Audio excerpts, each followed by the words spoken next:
What's up, YouTube? This is Ryan, aka Combat Trumpet. Are you tired of not knowing what to do at the beginning of a game? How about when you lose because of your first few plays? Have you ever been starting handed? When your opponent just has the perfect hand to attack you and you don't have any of the cards you need to defend? Yeah, it happens. It's the sad reality of Clash Royale. For those of you who don't know, the three main deck archetypes in Clash Royale are Beatdown, Siege, and Control decks. Beatdown meaning that you use a tank as your primary way to damage your opponent's tower. Some examples of beatdown decks are Giant Double Prince, Lava Hound Balloon, or my personal favorite, Golem Pump. Siege decks are when you use a building on your side to damage the opponent's tower, such as Mortar or Expo. Control decks often rely on offensive pressure or defending and then counter pushing. Examples of control decks are Princess Logbait, Bridge Spam, or Minor Poison.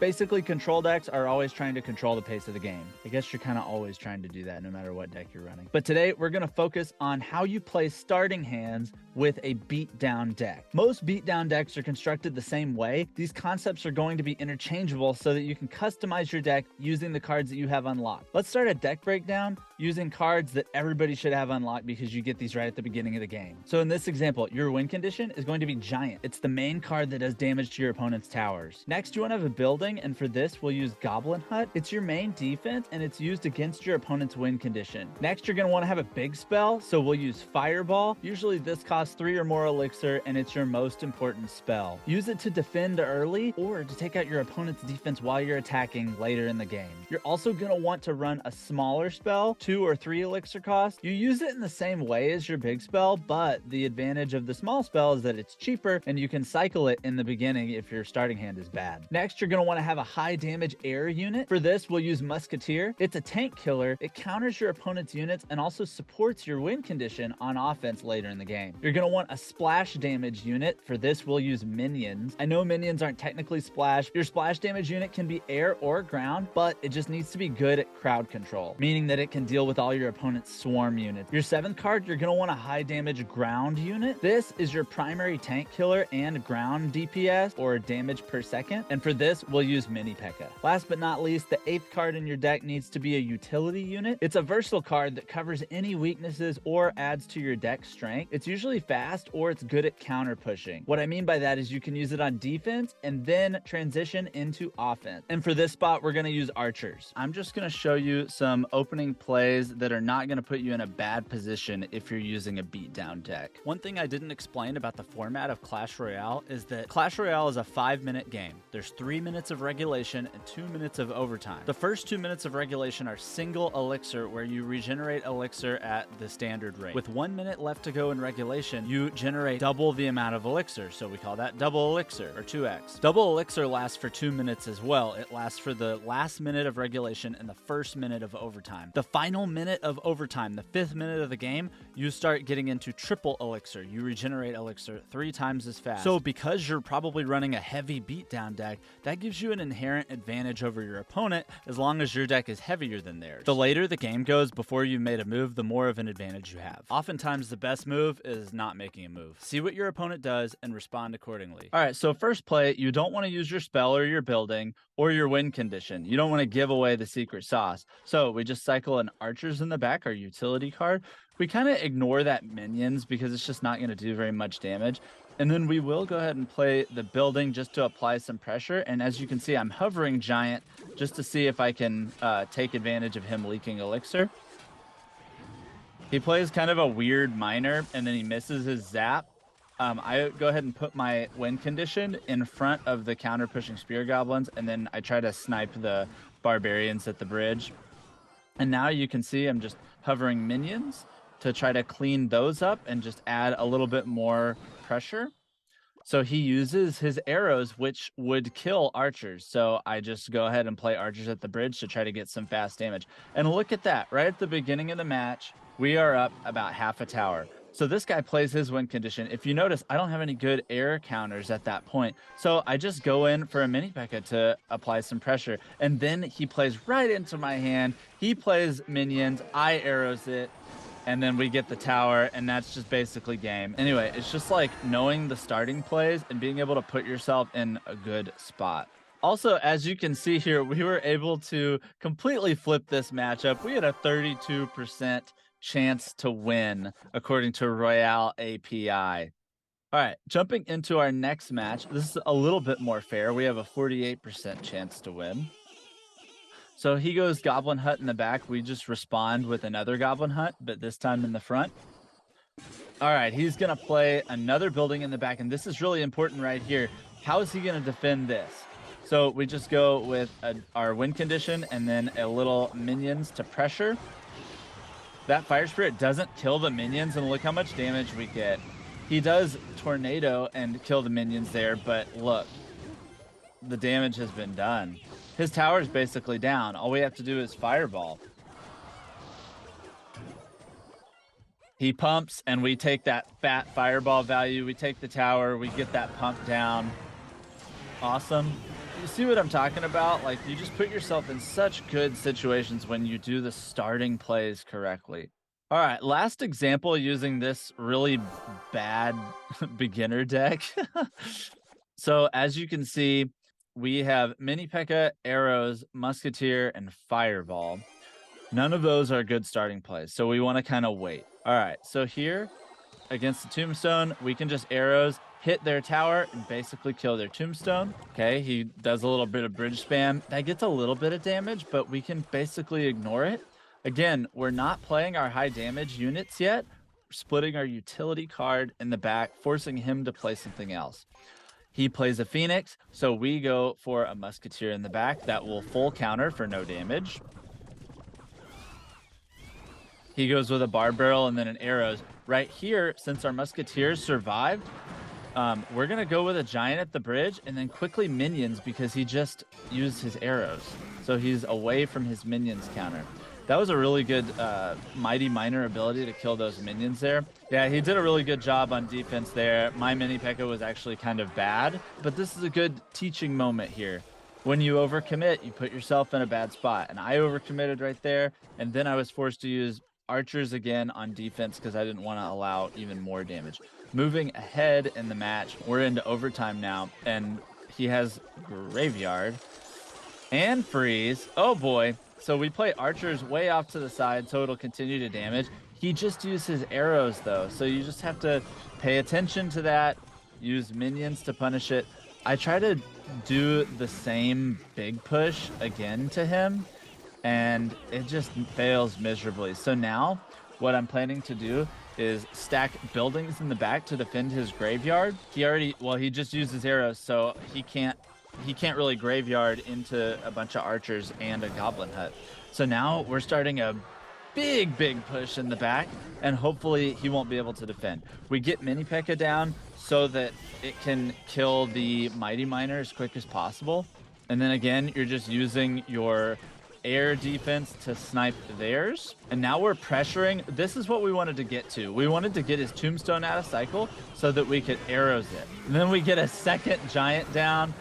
That Mighty Miner is going to get melted, is just going down. We get another Musketeer, and now we're just bridge spamming, and we've got multiple Giants on their tower. It just goes to show you that even if you make a mistake earlier in the game, if you figure out how to fix it, you can still win. So now I'm going to show you 3 examples using a good deck, and the roles are basically all the same. And here, looking at this starting hand, probably want to play Tornado first, but we're waiting. He Goblin Barrels, so that's a fat King Tower activation. So if he's going to have Barb Barrel, it's probably Log Bait with Princess and Inferno Tower and Rocket. So I'm putting Lumberjack up at the bridge to try to predict his Princess. I waited for his Princess to come down. You don't want to play it before he plays Princess, because then he's not going to play Princess and you lose a bunch of value there. So we take 1 Princess shot instead of 2 by being ready for it. Then we can go for a pump. We know he's probably going to rocket it, but it gives us a +1 when he does that. Yep, there's the rocket. It comes down. We know we're getting a +1 and he can't do any damage. So now we're going to get a Golem down. We know that once we play Golem, he's going to want to cycle back to his Goblin Barrel. So we get ready with our Barbarian Barrel. And we catch it, take no damage. All right, so now we're getting Electro Dragon ready, anticipating that he is going to have Inferno Tower. It's really our only reset and our only way to stop it. And then this Tornado right here is really aggressive, but what it does is it allows the Electro Dragon to chain his attack onto the Inferno Tower a little bit quicker, and it melts it, and our Golem stays alive. So now we can turn into a bridge spam deck because we have such a good offensive push going, and that's just going to be an entire tower. Like, there's not really any way for him to defend that. And so, like, at that point, this game is over. Just putting yourself in a good spot with your starting play is super, super, super important if you're running beatdown. Really any deck, but you'll just lose really fast if you make those mistakes with a beatdown deck. So that was a pretty good matchup for us. You can see 58% implied chance to win. This one appears to be 50-50. So we can see right off the bat that this is one of the worst case scenarios for a starting hand because it's so heavy. All right, he cycles the skeletons in the back, and then he goes with a Phoenix. So when they play a Phoenix and you have a Phoenix at hand, you just want to go Phoenix, same lane to counter theirs. We're waiting to see what he does, and we're waiting to also get to 10 elixir. He plays an Electro Dragon in the back. That's going to be his primary defense card, and so we just block it with a Golem. Oh, and our Phoenix lives, and it's going to kill that Electro Dragon. If you didn't know, Phoenix in any stage will counter Electro Dragon completely. We got so much value from that. Let's go. All right. So he goes with a Monk and then a Battle Healer. So we're just trying to spam as much as possible because he's already on his heels. That E-Dragon is putting in work. Dark Prince at the bridge adds some pressure. Everything's raged up now, so this is just going to be a quick tower early. Nothing he can do. And we haven't even taken any damage. It might have seemed aggressive to go Golem as early as I did, but I just knew that that Electro Dragon that our opponent played was terrible and would get him no value and was his main defensive unit. So you can absolutely Golem into that. And that decision got us a pretty easy win early on in the game. For our final example for you guys, we're going to have a really, really good matchup. I've actually never seen one this high. 92% chance to win. So it's really important to think about what you have in your hand before your opponent plays. So we know that we've got a very versatile defense hand here. It's too late to play Barb Barrel now because he's just going to dash. So we have to go with a Dark Prince wide. You have to make sure that it's high enough so that the Golden Knight won't jump to your tower. Since he played that so aggressively, I went ahead and tried to get some value out of the Dark Prince. And we were able to bait out 8 more elixir from that 4 elixir card. Had to defend that there with an E-Drag, which is a little bit unfortunate. But we're basically even in elixir, and we've got our Barb Barrel selected again because that and Tornado are your most valuable defensive cards. All right, so we're going to go for a Barb Barrel onto that Mini P.E.K.K.A, and then he plays a Golden Knight too. That's very aggressive, my dude. All right, so we need to clean up that Mini P.E.K.K.A. We took a shot, which is unfortunate, but we did not allow him to get a good Golden Knight dash. And now since he was so aggressive, we're going to be aggressive too. He defends with a Tesla. He's going to have to drop something else. Okay, so he dropped a Musketeer, and that defended, but we got a little bit of damage and basically ruined all of his counter push potential. So we're just going to let that go. I don't think it even gets a shot. Oh, it gets 1 shot. Okay. At this point, we know he's got like kind of a fast bridge spam deck. And we don't want to pump here because we don't have all of the ground troops we need to defend his ground spam. So we just go for a slow defense in the back. He's forced to go E-Wiz in the back. We're thinking about trying to snipe that E-Wiz. I'm not sure what his big spell is. I'm just trying to get something in the middle to clog up his ground spam. So we go for a Barb Barrel as quick as we can. Unfortunately, not quick enough to catch the Golden Knight, but we don't take any Mini P.E.K.K.A hits, which is more important. So now we've got 1,000 tower health left, but we've got a fully healthy pump. So we're in business. Dark Prince kills the Tesla, very nice. And now we can just go for a Golem wide. He plays a Phoenix in the middle to try to snipe my pump, but I got those mobile gaming athlete reflexes to play my own Phoenix and not allow him to kill my pump. Our Phoenix is not gonna survive unless I play something else at the bridge right here, so I'm gonna try to get some value out of that and go Lumberjack and E-Drag real aggressively. Okay, so he has a Mega Knight. What the heck is this? Good Mega Knight, I guess. We're just trying to pressure him now. He's got so many ground troops. You can use the Dark Prince splash with the E-Dragon chain combined with Tornado, and that does a lot of damage. All right, so we want to reset with another Golem push. He just used his Golden Knight dash, so he's not going to be able to use it again on our Golem to hit our tower and punish us. He doesn't have a big spell, so we can just Phoenix. And now we're just bridge spamming again, getting a Lumberjack down. He's really kind of screwed either way because we've got Tornado in hand to use on offense. And then with that Lumberjack about to pop, we've got a Dark Prince coming at him. And that's going to be too much to handle. And GG. We had a good matchup there. We had a really good matchup there, but a win is a win, and we will take those. In summary, as long as you understand the functions of the cards in your beatdown deck, you can use that to make the correct decisions throughout the game. But it's super, super important that you make the right decisions at the beginning of the game when you're most vulnerable. All right, guys, that's going to do it for the video. Be sure to like and subscribe if you haven't, and I hope you have an awesome day.